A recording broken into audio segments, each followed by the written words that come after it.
paz do Senhor para você, meu irmão, a paz do Senhor para você, minha irmã.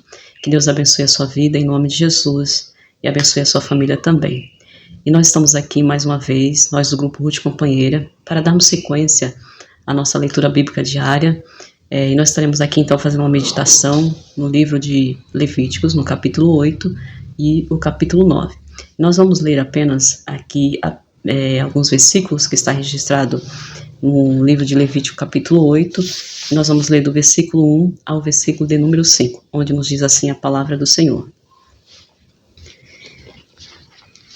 Falou mais o Senhor a Moisés, dizendo: Toma Arão e seus filhos com ele, e as vestes, e o azeite da unção, como também o novilho da expiação do pecado, e os 2 carneiros, e o cesto dos pães asmos. E ajunta toda a congregação à porta da tenda da congregação. Fez, pois, Moisés como o Senhor lhe ordenara, e a congregação ajuntou-se à porta da tenda da congregação. Então disse Moisés à congregação: Isto é o que o Senhor ordenou que se fizesse. Amém. Nós podemos verificar que houve pelo menos 3 grandes marcos na história dos filhos de Israel. E o primeiro marco, ele se dá quando Deus tira os filhos de Israel da escravidão de Faraó, quando eles estavam lá na terra do Egito, sendo subjugados por Faraó. E o segundo grande marco, nós podemos verificar nessa história milagrosa, poderosa da nação de Israel, é quando Deus estabelece com eles uma aliança, um pacto. Isso nós podemos observar lá no livro de Êxodo, no capítulo 19, versículo 5 e o versículo de número 6, quando eles estão ali no deserto do Sinai. Então Deus estabelece com eles essa aliança, esse pacto. E agora também esse momento da consagração de Arão como sumo sacerdote e seus filhos como sacerdote. Também é um terceiro grande marco. E por que nós podemos definir como o terceiro grande marco? Porque esse momento da consagração de Arão como sumo sacerdote e seus filhos como sacerdote do Senhor seria o meio pelo qual que Deus passaria então a habitar entre o seu povo, habitar entre eles, através do sistema levítico de sacrifícios, e também seria uma porta aberta pela qual os filhos de Israel teriam acesso a Deus, para se achegar a Deus. Então nós vemos com isso, mais uma vez, a manifestação da graça de Deus sobre a nação de Israel, da sua misericórdia e da sua bondade para com eles. Então, nesse momento aqui, está acontecendo, onde nós fizemos aqui a leitura, no Levítico capítulo 8, está acontecendo o momento da consagração de Arão como sumo sacerdote e seus filhos como sacerdote do Senhor. Então, perante a congregação, Moisés o chama, como nos diz aqui a palavra do Senhor, aqui exatamente no versículo de número, deixa eu colocar aqui o óculos, exatamente no versículo de número 6, onde nos diz assim: E Moisés fez chegar Arão e seus filhos, e Moisés fez chegar a Arão e a seus filhos e os lavou com água. E o lavar com água era imprescindível para aqueles que seriam oficializados como sumo sacerdote ou sacerdote do Senhor. Porque, conforme nós vemos lá em Êxodo capítulo 30, versículo 19 a 21, se o sumo sacerdote, ou se o sacerdote chegasse diante do Senhor sem lavar-se com água, eles poderiam morrer. Se ele chegasse para ministrar ali na tenda da congregação ou diante do altar e não tivesse passado pela lavagem da água, eles poderiam morrer. Isso nós podemos fazer uma aplicação para a nossa vida. E qual é a aplicação? Que todos quantos ministram perante o Senhor devem lavar-se com água. E a água, ela tem uma simbologia dentro da palavra de Deus, que é a própria palavra de Deus. Então, todos quantos ministram perante o Senhor devem limpar-se, devem lavar-se com essa água, que é a palavra de Deus. E nós vemos lá em Efésios capítulo 5, versículo 26, falando sobre a lavagem da água pela palavra, ou seja, todos os crentes que ministram perante o Senhor, que fazem a obra de Deus, devem lavar-se com essa água, permitir que a palavra os limpe, permitir que a palavra nos limpe a cada dia, para que possamos estar sendo purificados, santificados na presença do nosso Deus. E a palavra de Deus ainda nos fala em Tiago, no capítulo 1 e o versículo de número 23, dizendo que nós não devemos ser somente ouvintes da palavra de Deus, né? Mas praticantes, porque aquele que é ouvinte da palavra de Deus, conforme está escrito lá em Tiago, é como aquele que vê ali o seu rosto ao espelho, contempla e quando sai e esquece, já não lembra mais. Assim é todo aquele que ouve a palavra de Deus e não pratica. Mas todo aquele que ouve a palavra de Deus e pratica, isso está acontecendo o quê? A lavagem da água com a palavra de Deus na sua vida. Então ele vai ser semelhante ao homem prudente que edificou a sua casa sobre a rocha. E tendo edificado a sua casa sobre a rocha, a palavra do Senhor nos fala lá em Mateus 7, versículo 24 e 25, que vai vir combater contra essa casa, né? Contra a vida desse cristão, tempestades, ventos, situações difíceis, mas por ele estar firmado na palavra, ele vai permanecer na presença de Deus. Então observem só, né, o quanto é importante deixarmos com que a palavra de Deus, ela nos limpe em todo momento da nossa vida, para a santificação ao Senhor, para oferecermos a Deus o nosso sacrifício, que a nossa própria vida em justiça diante de Deus e retidão na sua presença. Então nós observamos essa importância do lavar-se com a água. E isso aconteceu naquele momento da consagração de Arão e de seus filhos. E nós observamos que ainda na sequência, né, na continuidade aqui da consagração de Arão e de seus filhos, nós observamos também que Arão e seus filhos, eles foram vestidos de vestes sacerdotais, eram vestes especiais, vestes específicas, né, de alguém que foi separado, foi santificado para o serviço ao Senhor. Os seus filhos também receberam vestes especiais, não com tanto detalhes como foi a veste de Arão, que foi consagrado a sumo sacerdote, mas receberam vestes diferentes para ministrarem perante o Senhor. E nós podemos também observar que essas roupas, e nós podemos com isso observar que essas roupas eram feitas especialmente para eles, os sacerdotes do Senhor. E o que a palavra de Deus diz para nós lá em 1 Pedro capítulo 2, versículo 9? Diz para nós o seguinte: mas vós sois a geração eleita, o sacerdócio real, a nação santa, o povo adquirido, para que anuncieis as virtudes daquele que vos chamou das trevas para a sua maravilhosa luz. Então hoje, na nova aliança, todo cristão, ele é, em Cristo Jesus, constituído como sacerdote para ministrar o serviço ao Senhor. Então, nós que ministramos o serviço ao Senhor, quer você um pastor, quer você um presbítero, quer você um diácono, um cooperador da casa de Deus, você que faz obras administrativas na casa do Senhor, você que faz obra assistencial da casa do Senhor, você que é uma dirigente do ciclo de oração da casa do Senhor. Então, nós devemos, como sacerdote real, como aqueles que foram separados por Deus, foram santificados pelo a morte expiatória de Cristo Jesus na cruz do Calvário, nós, como sacerdotes do Senhor, que temos essa responsabilidade de ministrar diante da presença santa do Senhor, nós devemos tomar cuidado com a maneira como nós andamos, o nosso vestir, porque a palavra de Deus vai nos mostrar que o vestir daquele que foi salvo, daquele que é um cristão, daquele que é crente em Cristo Jesus, deve ser com pudor e modéstia. Não devemos andar com as nossas vestes mostrando aquilo que é considerado como nudez, mediante a palavra de Deus, que é considerado como algo que vai fazer com que pecamos contra Deus, com que outra pessoa possa pecar, né? Então, as nossas vestes devem ser vestes que sejam para a santificação ao Senhor, para a glória de Deus, né? Então nós não devemos andar com as nossas roupas justas, apertadas, decotadas, transparentes, mas andar como alguém agora consciente de que é o quê? Um sacerdote do Senhor, que ministra perante a face do Senhor. Então deve ser esse andar com as suas vestes em santificação diante do Senhor. de maneira que possa agradar ao Senhor. E a Bíblia, ela ainda vai bem além, mostrando para nós que nós não pertencemos a nós mesmos. Arão e seus filhos, eles foram consagrados ao Senhor para o serviço exclusivo de Deus. E nós, como sacerdócio real, que ministramos perante o Senhor, também fomos separados para serviço exclusivo do Senhor. E dentro dessa responsabilidade, nós podemos já compreender que nós não pertencemos a nós mesmos. E o que a palavra de Deus diz para nós? Lá em 1 Coríntios, capítulo 6, versículo 19 e o versículo 20.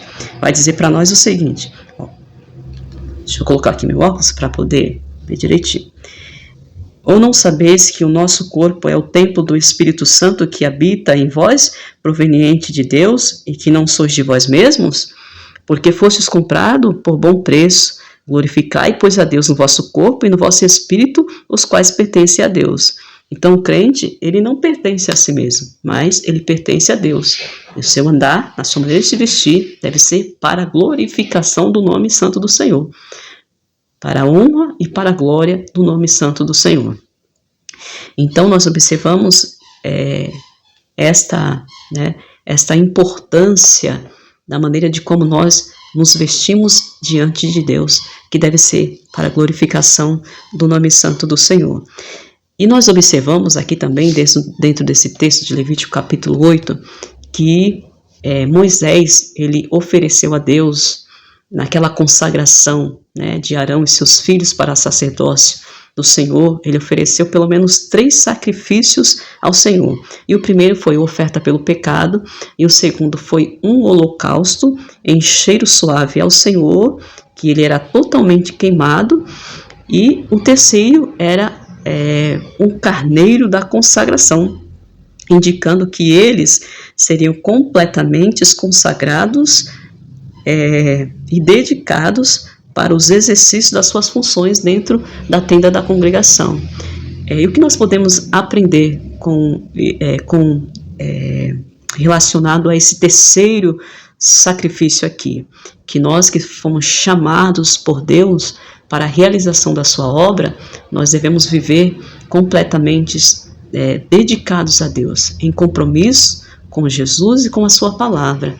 A Bíblia fala para nós que nós devemos a cada dia tomar a nossa cruz, negar a nós mesmos e seguir o nosso mestre chamado Jesus Cristo. Então nós fomos chamados para viver uma vida de consagração, de entrega ao Senhor. A palavra do Senhor já diz para nós, lá em Mateus capítulo 6, versículo 33, dizendo assim: mas buscai em primeiro lugar o reino de Deus e a sua justiça, e estas coisas. Que coisas são essas? O contexto, que são os versículos anteriores, vai mostrar para nós, que é o comer, o vestir e o beber, vos serão acrescentadas. Observem só, o texto está dizendo que vos serão acrescentadas. Então, é alguém que já tem e que Deus vai acrescentar. Então, quando esses que foram chamados pelo Senhor, todos aqueles que foram chamados pelo Senhor, quando eu falo todos, todos aqueles que receberam a Jesus como Senhor e Salvador da sua vida, e que ministram perante o Senhor, através da sua própria vida, uma vida de obediência a Deus e a sua palavra, de busca a Deus, de consagração, porque esses são os nossos sacrifícios espirituais diante de Deus, como um sacerdócio real, como nós lemos aqui em 1 Pedro capítulo 2, versículo 9. Então, esses que foram chamados pelo Senhor, que devem então buscar o reino de Deus e a sua justiça, e o que for necessário à sua vida, o Senhor vai acrescentar para a glória e para a honra do nome dele. E no capítulo 9, eu quero ler aqui com vocês uma segunda leitura. Nós vamos ler do versículo 1 ao versículo de número 4, onde diz assim a palavra do Senhor: e aconteceu ao dia 8º que Moisés chamou Arão e a seus filhos e os anciãos de Israel. E disse a Arão: toma um bezerro para a expiação do pecado e um carneiro para o holocausto sem mancha, e traze-os perante o Senhor. Depois falarás aos filhos de Israel, dizendo: tomai um bode para a expiação do pecado, e um bezerro, e um cordeiro de 1 ano sem mancha para o holocausto. também um boi e um carneiro por sacrifício pacífico para sacrificar perante o Senhor, e oferta de manjares amassada com azeite, porquanto hoje o Senhor vos aparecerá. Aqui no capítulo 9 nós observamos que Arão está agora assumindo o seu ofício de sumo sacerdote. Juntamente com Arão está ali seus filhos, né, como sacerdote do Senhor, ajudando Arão a realizar as suas funções como sumo sacerdote dentro da tenda da congregação. E Deus pede para que Moisés, então, chame Arão, após ter passado ali um período de 7 dias em consagração na tenda da congregação, Arão e seus filhos ali, né, naquele período de consagração a Deus. Então, ao 8º dia, Moisés chama Arão e chama também os anciãos de Israel. E ali comunica Arão para que Arão viesse, então, oferecer a Deus, oferecer ao Senhor uma oferta pelo seu próprio pecado, dele e da sua casa, né, da sua família, e oferecer um holocausto a Deus. E aqui nós lemos quais eram os animais específicos que Deus havia ordenado que assim fizesse. E não somente por ele deveria assim fazer, mas também oferecer uma oferta pelo pecado em favor do povo, o holocausto, o sacrifício pacífico e oferta também, como nós lemos aqui, e uma oferta também de manjares. E nós observamos com isso o quê? Que Arão nesse momento está, dentro das suas atribuições como sumo sacerdote, está fazendo uma intercessão pelo povo. Por quê? O sumo sacerdote, qual era então as suas atribuições? O sumo sacerdote, ele tinha a responsabilidade de ser um mediador entre o povo e Deus. Então ele intercedia diante de Deus em favor do povo, mediante ali um sacrifício, uma oferta pelo pecado, para que Deus perdoasse o pecado tanto da nação como daquele que estava oferecendo um sacrifício para receber o perdão do pecado, ou por alguma falha e falta que havia cometido dentro da nação de Israel. E nós observamos também que dentro dessas atribuições dada ao sumo sacerdote, ele era aquele que se comunicava com Deus, né, que ouvia ali Deus falar com ele. E também havia também outras atribuições dadas ao sumo sacerdote, que ele era aquele que tinha a responsabilidade de ensinar o povo a lei do Senhor e também de julgar causas civis. Então essas eram algumas das atribuições dadas ao sumo sacerdote.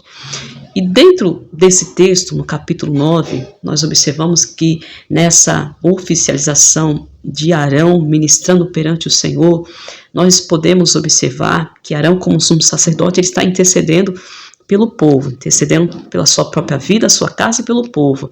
Nós podemos observar em Arão uma figura de Jesus Cristo.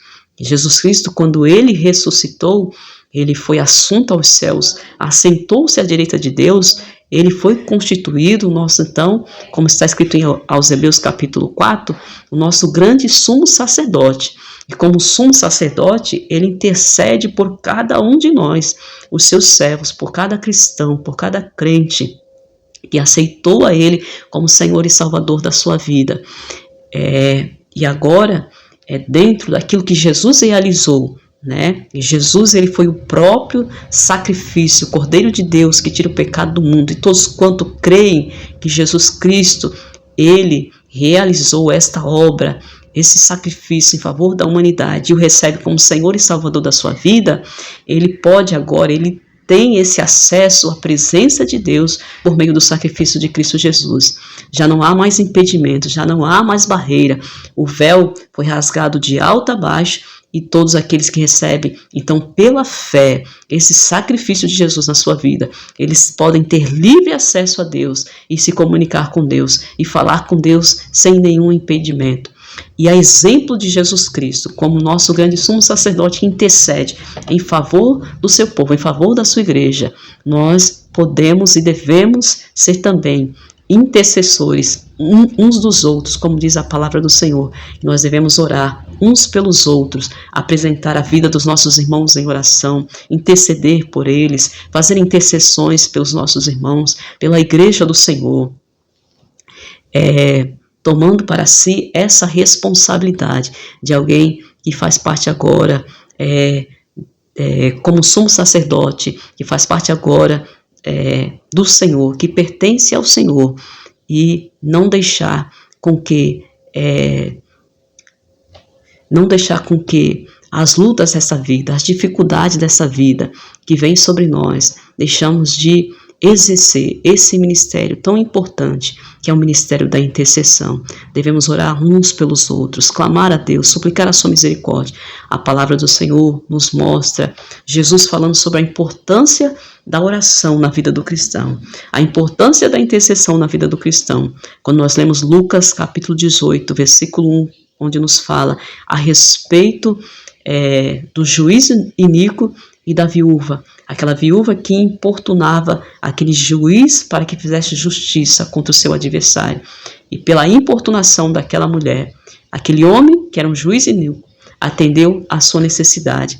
E o texto vai dizer para nós que quanto mais nós que somos filhos de Deus, será que Deus não vai fazer justiça por nós? Certamente fará. Então continue orando, intercedendo pela vida do seu irmão, da sua irmã.